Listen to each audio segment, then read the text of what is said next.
మీరు ఇంత చదువుకున్నారు, ప్రతి సబ్జెక్ట్ గురించి ఇంత ఇన్‌డెప్త్ విషయాలు మాట్లాడుతూ ఉంటారు కదా! పీహెచ్‌డీ చేశారు ఉస్మానియా యూనివర్సిటీ స్కాలర్‌కి సంబంధించి. ఎందుకు ఒక గవర్నమెంట్ జాబ్ సంపాదించలేకపోయారు?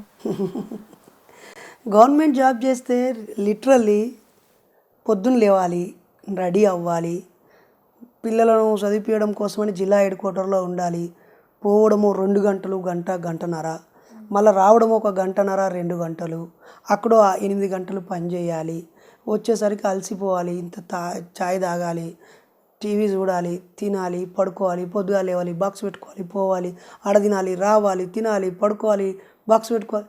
ఈ రొటీన్ జీవితం నాకు సూట్ కాలేదు. నెల రాగానే జీతం, ఈ బిల్ ఎంత, ఈ బిల్ ఎంత, మిగిలింది ఎంత, దాంతో ఎన్నేళ్ళ తర్వాత జాగ కొనుక్కోవాలి, ఎన్నేళ్ళ తర్వాత ఇల్లు కట్టుకోవాలి. ఇది ఒక పరిమితం అనిపించింది. కొద్దిమంది మాత్రమే ఆ చేస్తున్న వృత్తికి న్యాయం చేయడం గ్రేట్. ఓకే. ఒక వృత్తికి న్యాయం చేస్తూ ఇక కుటుంబంకే పరిమితం అవ్వాల్సి వస్తుంది. ఉద్యోగం చేసేవారు ఉద్యోగం తప్ప ఇంకేం చేయలేరు అనేది నేను ప్రత్యక్షంగా చూశాను.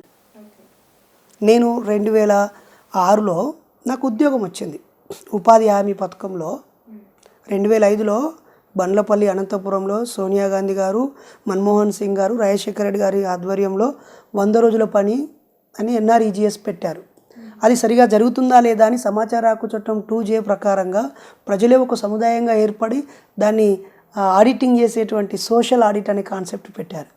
అప్పుడు నేను ఫస్ట్ ఫేజ్ డిఆర్పిగా సెలెక్ట్ అయ్యి జాబు సంపాదించి నాతోటి యువకుల కంటే ముందే నేను ఉద్యోగం పొంది మంచి శాలరీ పొంది గౌరవం పొంది ఎంఆర్ఓ నుంచి మొదలుకుంటే ఎంపీడీఓ దాకా, మంత్రి ఎమ్మెల్యే నుంచి మొదలుకుంటే గ్రామ సర్పంచ్ దాకా మేము వెళ్ళగానే ఒక ఆడిట్ ఆఫీసర్లు వచ్చారని ఆ రెస్పెక్ట్ మేము కొంతమంది ఎంపీడీఓలకు ఎంఆర్ఓలకు మేము ట్రైనింగ్ ఇచ్చాము. కొంతమంది ట్రైన్డ్ కలెక్టర్లు మా దగ్గరకు వచ్చి మాతో వర్క్ చేసి వెళ్ళారు. అలా జాబ్ చేశాను. ఆ తర్వాత అనిపించింది సమాజంలో ఏదో ఒక అంశం మీద పనిచేయకుండా ఉద్యోగం చేసుకొని భార్యను చేసుకొని వాళ్ళని కానీ చదివిపించి ఇల్లు కొని కారు కొని ఆ తర్వాత ఇంకో ఇల్లు కొని ఇంకో జాబ్ కొని డిపాజిట్ పెంచి వాళ్ళకు పెళ్ళిళ్ళు చేసి వెతికి మళ్ళీ వాళ్ళకు పిల్లలు కదా, ఇదేనా బతుకు? సరే సమాజంలో అలా బతుకుతున్నారు, మంచిగా బతకడం కూడా మంచిదే.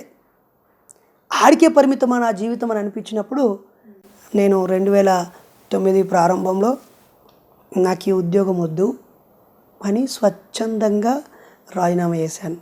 అప్పటికి నేను స్టేట్ లెవెల్ ఉద్యోగంలోకి ఉన్నాను. ఓకే. సో రిజైన్ చేసి ఫుల్ టైంకి వచ్చాను.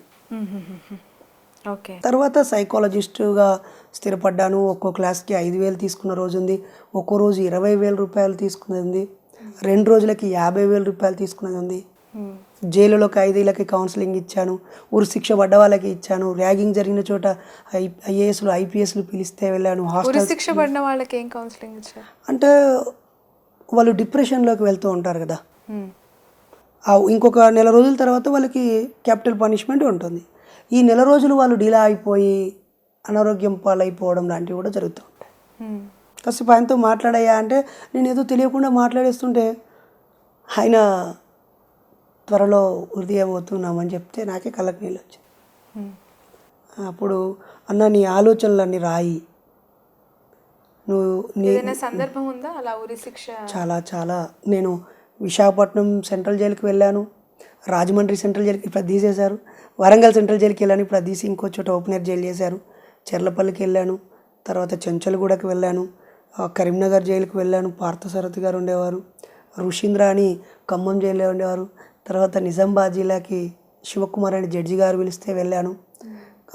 నేను చాలా చోట్లకి వెళ్ళాను, స్కూల్స్, కాలేజెస్, యూనివర్సిటీసు, కార్మిక క్షేత్రాలు, కర్షక క్షేత్రాలు, పాలిటెక్నిక్ కాలేజీలు, నవోదయ స్కూల్. ఎలా ఇస్తారు కౌన్సిలింగ్ విద్యార్థులకి అయినా, లేదంటే ఈ యూత్కి ఒకవేళ ఇవ్వాలి అనుకుంటే what is your counselling methodology?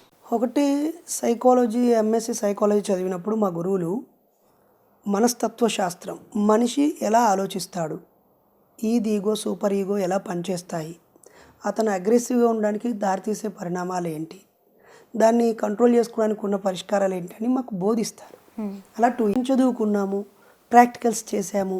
మన ఎదురుగా ఉన్న సముదాయము ఏ వయసులో ఉన్నారు, ఏం చదువుతున్నారు, వాళ్ళ ఆర్థిక పరిస్థితులు ఏంటి, వాళ్ళు సిటీయా అర్బనా రూరలా, తర్వాత కాంటెంపరీ ఇష్యూస్లో వాళ్ళు క్రికెట్ అడిక్ట్ అయి ఉన్నారా, సినిమాకా, ఫోన్ సైట్స్కా, లేకపోతే మొబైల్ అడిక్ట్ అయి ఉన్నారా, వ్యాండలిజం ఉన్నదా, హోమోసెక్స్ ఉందా, లేకపోతే లవ్ అండ్ అట్రాక్షన్స్తో ఉన్నారా, బ్యాడ్ హ్యాబిట్స్తో ఉన్నారా, డ్రగ్సా, ఆల్కహాలా, లేకపోతే బిహేవియరల్ యాటిట్యూడ్తో ఉన్నారా, లేదా ఎలా ఉన్నారా అనే అంశాన్ని మేము ఇన్ఫర్మేషన్ ఫస్ట్ గ్యాదర్ చేస్తాం.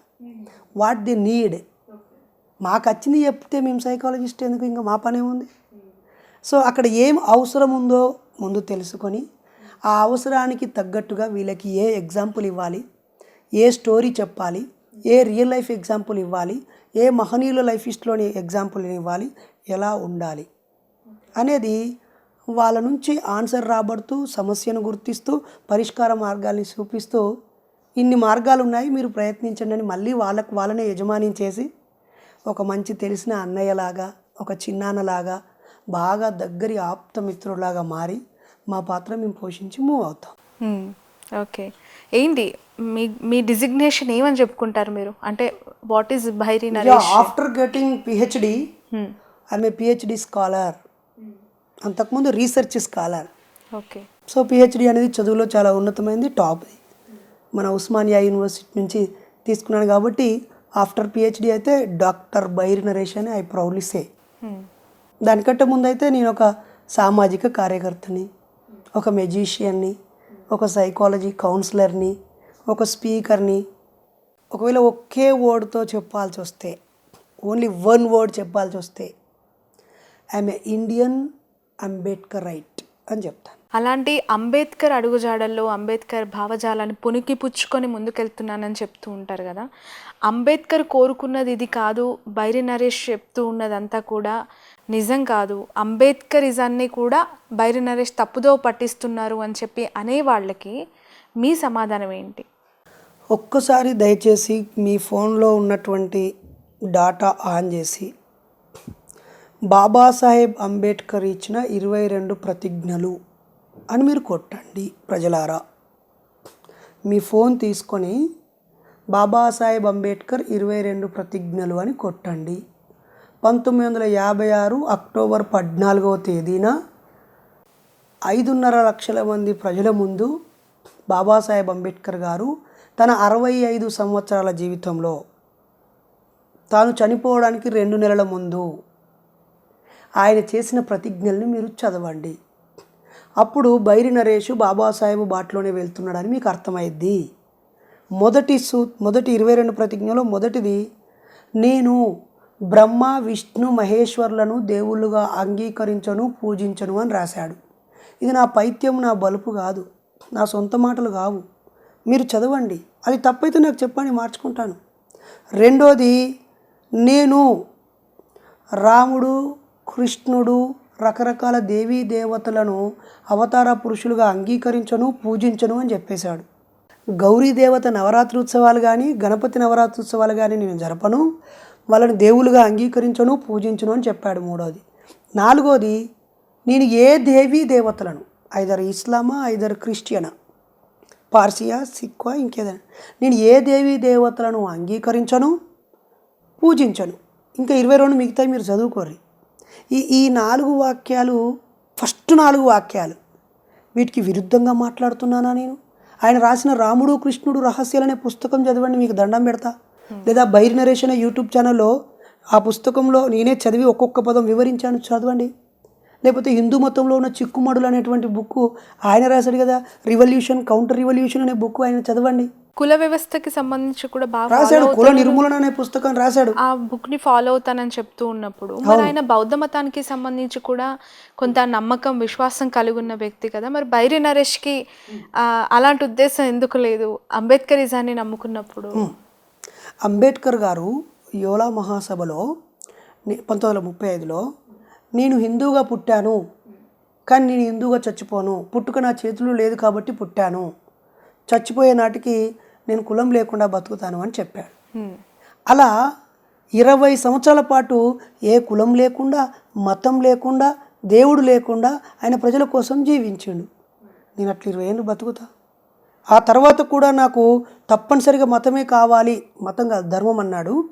ఒకవేళ దేవుడు లేని, ఆత్మ, పునర్జన్మ, స్వర్గ నరకాలు లేని బౌద్ధ జీవన విధానం వైపు ఆయన చనిపోవడానికి ముందు 56లో ఆయన తీసుకున్నాడు. ఆయన 65 వయసులో, నేను 65 వయసు వరకు ఇలా ఉండి అప్పటికి నాలాంటి వాళ్ళ సంఖ్య పెరిగి కులమతాలు లేకుండా జీవించగలిగితే ఇలాగే జీవిస్తా సత్యదాకా. ఓకే, అప్పటికి ఖచ్చితంగా ఏదో ఒక ధర్మం పాటించాలని అనుకున్నప్పుడు దేవుడు లేని ధర్మం, దయ్యం లేని ధర్మం, ఆత్మ పునర్జన్మ లేని ధర్మం, దయ్యాలు భూతాలు మూఢనమ్మకాలకు స్థానం లేని ధర్మం అప్పటి వరకు కలుషితం కాకుండా ఉంటే అప్పుడు ఆలోచిస్తాను. దేవుడు లేడు, పునర్జన్మలు, ఆత్మలు. మీరు ఒక్కటి చెప్పండి, మీరు ఏదో ఒక ధర్మాన్ని మీరు నమ్ముతుండొచ్చు, అది మీ ఇష్టం. మీరు దయ్యం ఉందని నమ్ముతారా? నేను మిమ్మల్ని అదే క్వశ్చన్ వేస్తున్నాను ఇప్పుడు. దయ్యము, దేవుడు, పునర్జన్మలు, ఆత్మలు ఇవేవి కాదు, లేవు అనే మీరు ఒక చిన్న ఛాలెంజ్ ఓకే స్వీకరిస్తారా? అది మీరు అడిగిన దాన్ని బట్టి నా కెపాసిటీని బట్టి చెప్తాను. అంటే ఇంత స్ట్రాంగ్గా మాట్లాడుతున్నారు. ప్రతి నిమిషం కూడా మీరు అనుకున్న సిద్ధాంతానికి, నాస్తిక సమాజ పునర్నిర్మాణానికి నేను ముందడుగు వేయబోతున్నాను, ముందుంటానని చెప్తూ ఉన్నారు. ఈ ఛాలెంజ్ ఖచ్చితంగా మీకు అసాధ్యమైనది కాదని నేను అనుకుంటున్నాను. ఓకే, అసాధ్యమైనది కాదు అని అంటే definitely I will accept your challenge. Phone లేకుండా మీరు అనుకున్న ఈ దేవుడు, దయ్యాలు, పునర్జన్మలు ఇవేవీ లేవని చెప్తున్న బైరి నరేష్ ఒక 3 రోజులు 3 రాత్రులు శ్మశానంలో గడుపుతారా? ఇప్పుడు జైల్లో 46 రోజులు నేను గడిపాను అడిగిన కదా. క్వశ్చన్కి స్ట్రైట్ ఆన్సర్ ఇవ్వండి. మిగతా ఎక్స్ప్లెనేషన్లు అన్ని తర్వాత. ఇవన్నీ కూడా దయ్యం, భూతం, దేవుడు, ఆత్మలు, పునర్జన్మలు ఇవన్నీ మాట్లాడారు కదా. శ్మశానంలో అట్లీస్ట్ ఒక 3 nights 3 days మీరు ఒంటరిగా సెల్ ఫోన్ లేకుండా ఉండగలుగుతారా? అంటే మీరు ఏ ఇంటెన్షన్తో ఈ ఛాలెంజ్ ఇస్తున్నారు? మీరు ఏది లేదని చెప్తూ ఉన్నారు కదా. అంటే నా ఇంటెన్షన్స్ ఏం లేవు. మీ దృష్టిలో నాకు ఇంటెన్షన్స్ దేవుడు ఉంటాడా? దేవుడు శ్మశానంలో దయ్యం ఉంటుందా? ఏమి ఉండవు. మరి అక్కడ కూర్చోడానికి సౌకర్యం ఉంటుందా? కాదు, పడుకోవడానికి సౌకర్యం ఉంటుందా? మీకు తినడానికి సౌకర్యం ఉంటుందా? అవన్నీ సమకూర్చుకుంటూనే ఎవరు మీరు సమకూరుస్తారు? ఒంటరిగా ఎవరు సమకూరు? మీరు ఒంటరిగా అక్కడ ఉండగలుగుతారా? అరే, ఈ సమాజం అనే శ్మశానంలో ఇప్పుడు ఆల్రెడీ బతుకుతున్నా కదా, ఇది శ్మశానం కాదా? మరి ఇప్పుడు మనం ఉన్న ఈ జనాల బిల్డింగ్ మధ్య కింద, బతకడం ఎందుకు? శ్మశానంలో ఉండొచ్చు కదా. ఇప్పుడు మీ కాళ్ళ కింద ఉన్నటువంటి ఈ బిల్డింగ్ కింద మానవ పరిణామ క్రమంలో ఎప్పుడో ఒకసారి మనుషులో జీవరాశులో చచ్చిపోయి ఇక్కడ కింద పాత్రేసే ఉంటారు కదా. మీరు తెలివిగా ఆన్సర్ ఇస్తున్నారు నరేష్ గారు. తెలివి తక్కువ అయ్యాలా? కాదు, నేను అడిగిన క్వశ్చన్ ఒకటి గుర్తుపెట్టుకోండి, ఛాలెంజ్ ని స్వీకరిస్తారా లేదా? ఇప్పుడు మీరు అన్నారు దేవుడు లేదని ప్రూవ్ చేస్తాను, దయ్యం లేదు, ఆత్మ లేదు, పునర్జన్మ లేదు, ఇవేవి లేదు. ఓకే, నేను అన్న దానికి శ్మశానంలో శవాలను గాలబెట్టే పని చేసేటోళ్ళు ఇయర్స్ టుగెదర్ ఆనే ఉంటారు కదా తల్లి. ఉంటారు. మరి మీకే ప్రాబ్లం? ఉండాలి అని అడుగుతున్నా. నేను మిమ్మల్ని అడుగుతున్నాను, ఎందుకు ఉండాలి? మీరు నాస్తికత్వం అంటున్నారు, దేవుడు లేడంటున్నారు. అక్కడ నాకు స్మెల్ రాకుండా నువ్వు చూస్తావా? నాకు అక్కడ బ్యాక్టీరియా నాకు అటాక్ కాకుండా నువ్వు చూస్తావా? లేకపోతే పురుగు పూసి పాము గట్ల రాకుండా నువ్వు చూస్తావా? నరేష్ గారు ఇది ఉంటుందని చెప్పి దొంగ ఆకతాయిలు చేసే పిచ్చి వేషానికి నువ్వు రక్షణగా ఉంటావా? అక్కడ నాకు వెలుతురు నువ్వు ఏర్పాటు చేస్తావా? అక్కడ నీళ్లు ఏర్పాటు చేస్తావా? నాకు కావాల్సిన కామన్ నీడ్స్ నువ్వు ఏర్పాటు చేస్తా అంటే 3 రోజులు కాదు 5 రోజులైనా మంచి బుక్కులు వెలుతురు ఇచ్చి నాకు ఒక గన్ ఇస్తే వారం రోజులు ఉంటా. నీకు చేతనైతే ఏర్పాటు చేయి. కాటి కాపర్లు సంవత్సరాల కాలం అక్కడ వాళ్ళ జీవితాన్ని గడుపుతున్నప్పుడు బైరి నరేష్ ఒక మెసేజ్ ఇవ్వాలనుకుంటే ఎందుకు గడపలేరు? యూట్యూబ్ ఛానల్ కి నేను ఆఫర్ ఇస్తున్నా. నేను చెప్తున్నాను కదా, అదే కాటి కాపరితోని అదే కాటి కాపరి జీవితాలు అందులో వెళ్ళదీసుకుంటున్నారని చెప్పిన మీరు సొసైటీకి ఉన్న యూత్ కి దయ్యాలు లేవు, ఆత్మలు, పునర్జన్మలు లేవు, దేవుడి గురించి మాట్లాడుతున్నారు కదా ఒక 3 రోజులు. వినండి, క్యూబ్ ఛానల్కి చెప్పే మాట ఒకటే, నేను ఒకవేళ 3 రోజులు శ్మశానంలో ఉండడం ద్వారా లక్షలాది మంది ప్రజలు కనీసం దేవుని పక్కన పెట్టి దయ్యాలుండయి భూతాలుండయి అనే ధైర్యం వస్తుందనంటే మీ ఛాలెంజ్ని యాక్సెప్ట్ చేసి నేను ఉండడానికి సిద్ధంగా ఉన్నానని ప్రకటిస్తున్నా. ఒకటి. రెండోది, మహబూబాబాద్లో ఎస్సీ గర్ల్స్ హాస్టల్ పక్కన దయ్యం తిరుగుతుందని పుకారు లేపడంతో 360 మంది ఉన్న పిల్లలు ఖాళీ అయిపోయి 60 మంది మిగిలితే అక్కడి సిఐ గారు మమ్మల్ని ఆహ్వానిస్తే కిరణ్ కుమార్ గారు మేము ఆడికి వెళ్ళి వాళ్ళకి కౌన్సిలింగ్ ఇచ్చి నేనొక్కడిని హిందూ శ్మశాన వాటికలో సాయంత్రం 9 గంటల నుంచి ఉదయం 6 గంటల వరకు ఉండొచ్చాను. Number 1 point. ఒక్కనే నంబర్ 1 పాయింట్. నంబర్ 2, ఇప్పుడు తెలంగాణ రాష్ట్రానికి ముఖ్యమంత్రిగా ఉన్నటువంటి కేసీఆర్ గారి సొంత జిల్లా సిద్దిపేటలోని దుబ్బాక నియోజకవర్గంలోని చింతమడక అనే గ్రామంలో ఉప్పులోని కుంట అనే ఊరిలో దయ్యాలు తిరుగుతున్నాయని ఊరంతా ఖాళీ చేసి వెళ్ళిపోతే 2018 నవంబరు 17వ తేదీన ఆదివారం అమావాస్య రోజు నేను కేసీఆర్ వాళ్ళ సొంత ఊర్లో గ్రామం దగ్గర అవగాహన కార్యక్రమం పెట్టి పోయి ఆడ శ్మశానంలో వండుకొని వచ్చిన. మీరు పడుకుంటారా అంటే వెంటనే పడుకుంటా అని చెప్పలేదు నేను. జస్ట్ మీరు ఏం అడుగుతారు, మీ ఇంటెన్షన్ ఏంటో తెలుసుకోవడం కోసం ఇంతసేపు డ్రాగ్ చేశాను. సో ఆల్రెడీ 2 రాత్రులు అయిపోయినాయి. ఫస్ట్ నైట్ అయిపోయింది, సెకండ్ నైట్ అయిపోయింది, ఇప్పుడు థర్డ్ నైట్ మీ క్యూట్యూబ్తో సిద్ధంగా ఉన్నా. లేదు వరుసగా 3 days ఉండాలి, 24 గంటలు ఇంటూ 3 72 గంటలు ఉండాలని అంటే చలో బిగ్ బాస్ షోలో పెడతారు కదా 3వ రోజు 5వ రోజు అని, అలా మీరు కెమెరాలు పెట్టుకోండి. నాకైతే రిక్వైర్మెంట్స్ అంటే నాకు రక్షణ ఉంటుంది అంటే నేనైతే రిస్క్ చేసుకోవాల్సిన అవసరం నాకేముంది? నిజమా కాదు? నాకు ఒక లైసెన్స్డ్ వెపన్ ఇవ్వండి, మంచి వెలుతురు, డే టైంలో ఎట్లా వెలుతురు ఉంటుంది, రాత్రి వేళ నాకు అవసరం వెలుతురు ఇవ్వండి, సెల్ ఫోన్ మీరే తీసుకోండి. ఏ సెల్ ఫోన్ వెళ్ళడానికే మీకు వెపన్ కావాలా? అమ్మా నేను మొదటి రోజు ఆడ పడుకున్నాక ఒక ఛాలెంజ్ స్వీకరించే క్రమంలో రెండో రోజు నీ చేతిలో కంట్రోల్ తప్పి రెండో రోజు అక్కడికి ఎవడన్నా ఒకడు వచ్చి నన్ను ఇబ్బంది పెడితే నువ్వు గ్యారంటీయా? మంచి కోసం చేస్తున్న గ్యారంటీ అని అంటున్నా నేను. మంచి కోసం నేను మంచి కోసమా చెడు కోసమా ప్రాణాలు పోయినాక అంటానమ్మా. మీరు అనుకున్న రక్షణ కోరుకోవద్దా? రక్షణ ఖచ్చితంగా కోరుకోవాలి, నువ్వు ఇస్తావా? కానీ శ్మశానానికి వెళ్తేనే ఆ రక్షణ కరువైతుందా? అదేం కాదు. శ్మశానం అనేది సౌకర్యవంతంగా ఉండే ప్రదేశం కాదు, మనుషులు నివసించడానికి ఏర్పరచుకునేది కాదు. అది చచ్చిపోయిన శవాలను కాలబెట్టడానికి బొందబెట్టడానికి ఏర్పరచుకునే ప్రదేశం. అంటే నువ్వు బొందబెట్టే దగ్గర శవాలు ఉండే దగ్గరికి ఓ మనిషి సవాలు విసురుతున్నావు. ఓకేనా? నేను ఫోనే లేకుండా రోజుల తరబడి ఒకటే గదిలో ఉండి రాత్రి పగలు మర్చిపోయి చదివిన సందర్భాలు ఊళ్ళు ఉంటాయి. ఓకేనా? అలా నేను శ్మశానంలో కూడా కూర్చుని హాయిగా చదవగలుగుతా. ఆడ శవాన్ని కాలుతూ ఉంటే వేడెత్తా ఉంటే కూడా నువ్వు ఆనే చదువు అంటే నువ్వన్న మూర్ఖురాలు అయి ఉండాలి, నేనన్న ఏతులకు కూర్చున్న మూర్ఖుడనే అయి ఉండాలి.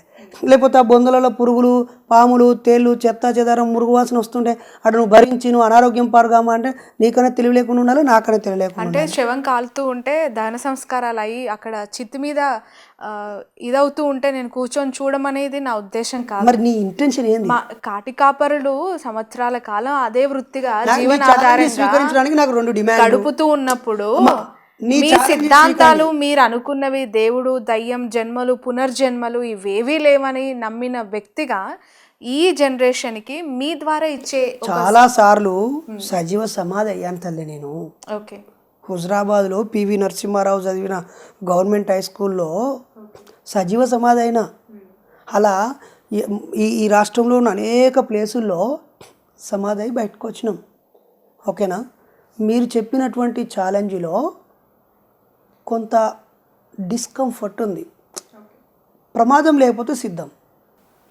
రక్షణ కావాలనడం కూడా తప్పేనాను.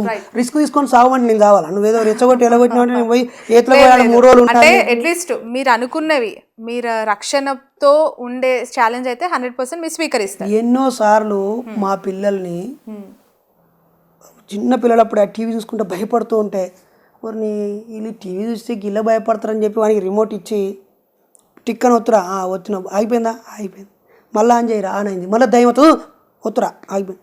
నీ చేతుల్లో కంట్రోల్ ఉందిరా, నువ్వు టీవీ కంట్రోల్లో పోతే భయపడతావు, అది నీ కంట్రోల్లో ఉంటే భయం ఉండదురా అని చెప్పిన. అవునా అన్నారు. ఇట్లా కాదని చెప్పి నా 2 పిల్లల్ని చిన్నగా ఉన్నప్పుడే అలా బయటికి తీసుకెళ్తున్నప్పుడు నేనే దగ్గరుండి చక్కగా ఏవైనా తినుబండరాలు ఉంటే వెళ్ళి శ్మశానంలో కూర్చోండి, హాయిగా ఆడ గద్దెలాగా కట్టి ఉంటుంది కదా సమాధి, కూర్చొని తిని ఇవన్నీ సమాధులు రా, చచ్చిపోయినాక ఎవరైనా ఈడికే వస్తారు, ఈడ కూడా కులం ఉందిరా, ఇక ఆ కులంలో ఒక ఆర్థిక కట్టుకోవాలి, ఈ కులంలో ఈడ కట్టుకోవాలి, ఇక ఈడ కూడా మతం ఉంటుందిరా, దీని ఇట్లా సిలువ పెట్టిరంటే వీళ్ళు ఈ మతం వల్ల అర్థం. చచ్చిపోయినాక కూడా కుళ్ళిపోతారు, అన్ని క్రిమి కీటకాలు తింటాయి, కానీ వీళ్ళు చచ్చినాక కూడా కులాలు మతాలు ఉంటారని బోల్డ్ అని అవగాహన కార్యక్రమాలు ఇవ్వమంటారు. మొన్న రీసెంట్గా అయితే మేము మంచిర్యాలకు వెళ్తుంటే వాగు దగ్గర మా చిన్న అబ్బాయి నేచర్ కాల్ కోసం వెళ్తే ఆపాం. డాడీకి అది పుర్రెలాగా ఉంది అన్నాడు. అది పుర్రేరా అంటే నువ్వు వీడియో తీ డాడీ అని చెప్పి వాటితో ఆడుకున్నారు, పుర్రెలతో ఆడుకున్నారు.